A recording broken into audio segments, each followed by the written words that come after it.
Eh bien bonjour à tous les amis, supporters, supportrices parisiens, parisiennes, rennais, rennaises, supporters, supportrices d'autres clubs, amoureux, amoureuses du football, bienvenue à vous. Les amis, écoutez, je suis très content de vous retrouver pour cet avant-match de Rennes-Paris Saint-Germain qui aura lieu demain à 20h45 en clôture et en affiche de cette huitième journée, je ne me mélange pas les pinceaux, de cette huitième journée de Ligue 1. Le PSG se déplace à Rennes, les amis. Comme d'habitude, on va présenter cette équipe de Rennes, leurs derniers résultats face au PSG à domicile en Ligue 1, leurs 5 derniers résultats en Ligue 1. On va présenter un petit peu comment elle est actuellement. Et puis ensuite, on va laisser place à l'avis du supporter adverse, avec un invité que vous connaissez tous, que vous allez découvrir dans la vidéo, enfin que vous connaissez tous, que beaucoup connaissent. Vous allez voir un supporter de Rennes qui m'a fait gentiment cette vidéo. Et puis ensuite mon avis sur le match. Donc pour commencer, Rennes les amis, ils sont 6e, ils sont juste derrière nous. On est 5e, ils sont 6e. Ils ont 11 points, 7 matchs joués, 2 victoires, 5 nuls, 0 défaite, 13 buts marqués, 7 buts encaissés. Les 5 derniers matchs de Rennes en Ligue 1, Le Havre-Rennes 2 buts partout, Brest-Rennes 0-0, Rennes-Lille 2 partout, Montpellier-Rennes 0-0 et Rennes-Nantes 3-1. Donc Rennes restait sur 5 nuls d'affilée, il me semble. Et là, ils ont enchaîné, ils ont fait une victoire face à Nantes 3-1. Donc c'est pas non plus un rythme extraordinaire de Rennes. Rennes qui a aussi perdu jeudi en Coupe d'Europe. Il y a 2 clubs qui ont perdu en Coupe d'Europe cette semaine. C'est nous, bien évidemment, la grosse claque à Newcastle. Et le Stade Rennais qui a perdu 1-0 à Villarreal. Les 5 dernières rencontres entre Rennes et le PSG à Rennes en Ligue 1. 2018-2019, victoire 3-1 du PSG. Et on va voir tout de suite que c'est notre dernière victoire à Rennes. Elle date quand même de 2018-2019. 2019-2020, on perd 2-1 là-bas. 2020-2021, 1 partout. 2021-2022, 2-0 pour Rennes. Et la saison dernière, on a perdu 1-0. Rennes, c'est notre bête noire, les amis. C'est notre bête noire. Et bref, on va y revenir juste après. Je vous laisse avec l'avis, le petit avant-match, le petit avis du supporter adverse. Salut Ayoub, salut la team. Rennes PSG, un classique au Horizon Park. Ça va être chaud avec 2 équipes qui ont perdu en Coupe d'Europe. Ça va être compliqué. Est-ce que les joueurs vont être fatigués? Est-ce que les Parisiens vont vouloir se venger par rapport au match contre Newcastle? Genesio a fait tourner un petit peu en plus en Coupe d'Europe en laissant souffler Matic, Gouiri, Kalimundo, Terrier donc est rentré à 20 minutes de la fin. Est-ce qu'il sera en forme? On est invaincu depuis 2019 au Horizon Park. Faut remonter à 2018 pour voir Paris battre Rennes 3-1, sans compter les exploits aussi au Parc des Princes. Donc on a un petit peu la bête noire du PSG. Quel système justement pour Luis Enrique, pour Lucho avec son 4-2-4? Est-ce qu'il va le recommencer avec 4 attaquants, que 2 milieux de terrain? En tout cas, le système de Rennes, ce sera pareil, ce sera un 4-3-3 avec une pointe basse avec Matic. Je pense que ce sera Gouiri, Kalimundo et Blas devant. Il y aura Rieder, Bourigeaud, Matic, et puis Truffert, Assignon, et puis Omari et Théat et Mandanda dans les cages. Ça va être ça, je pense. Spectacle en plus, les Rennais 2 fois à domicile sur Prime, à 20h45 le dimanche soir, le match phare. Petit pronostic, allez, je vois match nul avec des buts, un 2-2 des familles. 2-2, voilà. Mais les Parisiens, une bête blessée avec un score lourd en Angleterre, ça me fait peur quand même. Mais je vois un match nul, au mieux. Ciao, ciao, à plus tard. Les amis, donc c'était Thomas Parle Foot qui m'a fait gentiment cette vidéo. Pour les plus anciens qui suivent ma chaîne depuis un bout de temps, vous vous rappelez Thomas Parle Foot, ça me rappelle la nostalgie, l'émission Le Grand Décrassage, Thomas qui organisait et qui animait cette émission sur sa chaîne YouTube, qui m'avait gentiment proposé de venir représenter le PSG, parler du PSG dans son émission. J'en ai fait plusieurs et ça m'a permis aussi de connaître pas mal de youtubeurs que j'apprécie.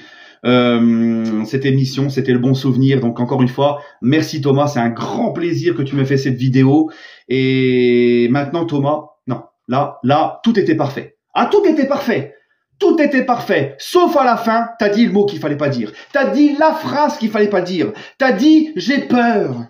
T'as dit ce PSG me fait peur. Non, faut pas me dire ça, parce qu'à chaque fois que j'ai lancé le concept, depuis que j'ai lancé le concept de l'avis du supporter adverse, à chaque fois qu'ils m'ont dit qu'ils avaient peur du PSG, eh ben, on s'est fait enfler. Tony Sa m'a dit, j'ai peur du PSG, résultat des courses, Nice a gagné au parc. Fifi de Clermont m'a dit, j'ai très peur de ce PSG, Résultat, on fait 0-0 à Clermont. Non, en plus on dit jamais 203. T'es le 3e à me le dire, Thomas. Non, pourquoi? Hein? Ah, puisque c'est comme ça, je vais faire pareil. Bah moi j'ai peur du Stade Rennais, voilà. Hop, contre-peur. J'ai peur du Stade Rennais. Non, ressaisis-toi, Ayoub.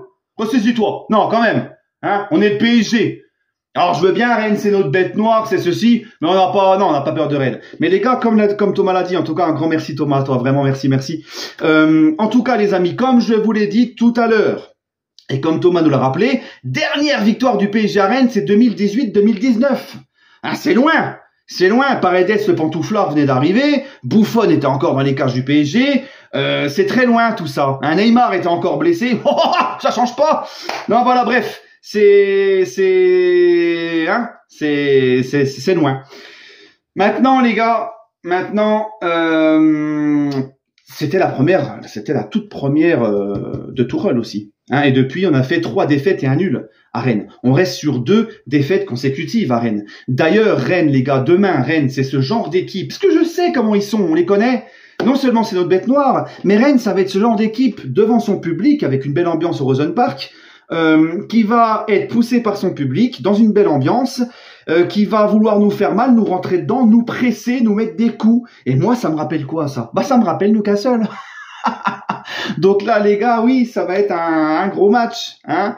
Mais bon, les amis, pour revenir vite fait sur Newcastle, on s'est pris une vraie branlée, mais peut-être que ça va remettre un peu les têtes à l'endroit, notamment Luis Enrique, les gars. Luis Enrique, je le dis, je le répète, Luis Enrique, faut qu'il revienne à son 4-3-3. On était bien en 4-3-3, on était équilibré, ça pressait bien, les joueurs étaient bien, un collectif commençait à se voir, on prenait du plaisir, le collectif commençait à monter en puissance et tout. Il a décidé de tout, hein, parce qu'on m'a dit non, mais c'est pas vrai, même à Dortmund, même contre Dortmund, il a joué il a joué dans le même système que face à Dortmund. Non, les gars. Non, parce que Vitinha, certes, contre Dortmund, sur les phases offensives, il était à gauche, il apportait son soutien à gauche comme un attaquant, mais sur les phases défensives, quand on n'avait pas le ballon, à la perte de balle et tout, sur les actions adverses, Vitinha venait se remettre au milieu.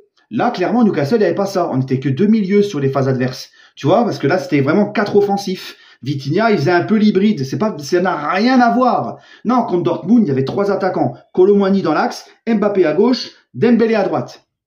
D'accord, ça n'avait rien à voir avec ce qu'on a vu, c'était complètement différent de ce qu'on a vu à Newcastle. Donc moi, je veux que Luis Enrique revienne à ce qu'il faisait contre Dortmund. Voilà, là on était bien, ça allait bien, d'accord. Donc il faut que Luis Enrique se remette, retrouve la raison, faut que voilà, hein, et peut-être ça va remettre des têtes à l'endroit au niveau des joueurs, et peut-être que ça va les galvaniser pour ce match à Rennes. En tout cas, moi je m'alarme pas maintenant, les amis, encore. Je ne m'alarme pas encore maintenant parce que on n'est qu'à 2 points de Monaco, parce que on est encore 2e de poule avec un point seulement de Newcastle. Il y a encore 4 matchs. Je ne m'alarme pas. Voilà, hein, on a quand même vu des belles choses depuis le début. Il faut juste que Luis Enrique nous refasse plus cette attaque à 4 immonde avec un milieu à 2. Tu ne peux pas jouer comme ça, c'est pas possible, les gars. D'accord? Donc demain, j'espère voir une composition cohérente. J'espère voir un PSG qui va nous faire plaisir, parce qu'il faut pas oublier que juste après ce match-là, on va se retaper encore les atroces trêves internationales, avec tout ce qui va avec, pas de PSG, et surtout, des risques de blessures. Rappelle-toi qu'Asensio, on l'a perdu depuis la dernière trêve internationale. Hein, dernière trêve internationale, c'était il y a 1 mois, on s'en retape déjà une, mais c'est comme ça. Il y a celle de septembre, il y a celle d'octobre, et puis il y aura celle de novembre. C'est comme ça, malheureusement. Bref, on va espérer qu'il n'y aura pas de blessures. Donc moi, les amis, demain, je veux pas laisser le PSG sur autre chose qu'une victoire demain. Parce que on va rester là, on va se taper la trêve internationale, on va rester presque 2 semaines, avec un PSG qui n'aura ni gagné à Clermont, qui aura pris une branlée à Newcastle et qui n'aura pas gagné à Rennes. Ou peut-être même perdu à Rennes. Non, les gars, c'est pas possible. Non, les gars. Là, s'il vous plaît, apaisez-nous, gagnez à Rennes pour qu'on puisse être quand même un peu tranquille et apaisé pendant cette trêve. Hein. Et puis, comme je l'ai dit, les amis, il faut arrêter maintenant de perdre des points en Ligue 1. D'accord? Il faut arrêter. J'en ai marre, moi, de regarder tous les week-ends, je sais, j'ai déjà dit, mais de regarder tous les week-ends de l'adversaire faire un mauvais résultat parce que nous, on a fait un mauvais résultat. Non, les gars, moi, je veux regarder, je veux plus attendre les résultats des autres. Je veux être tranquille, moi. Donc demain, une belle victoire du PSG à Rennes. Il faut mettre fin à la malédiction là-bas. Il faut retrouver un PSG conquérant, un peu mieux organisé, une meilleure tactique aussi.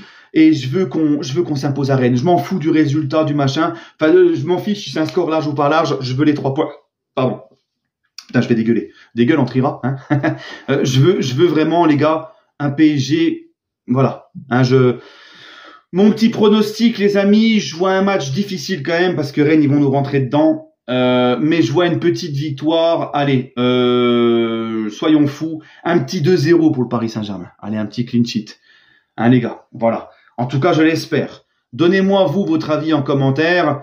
Y a qui tout le monde sera là, puisque finalement, Kolo Muani, Kurzawa, enfin, Kurzawa, de toute façon, ça change rien, mais Kolo Muani, Dembélé, Hakimi n'ont pris que du sursis pour leur chant insultant vers Marseille, donc ils seront là à Rennes. Les gars, on aura quasiment tout le monde, d'accord, et on s'en sort bien sur cette sanction. Très bien même. Donc les gars, là on aura tout le monde. Il faudra absolument, là il n'y a pas d'excuse. Voilà. Les amis, laissez-moi votre avis en commentaire. On se retrouvera demain pour le débrief à chaud, j'espère avec le sourire et la joie, parce que c'est bon quoi. Hein, d'accord les amis? Allez, prenez soin de vous, et allez Paris.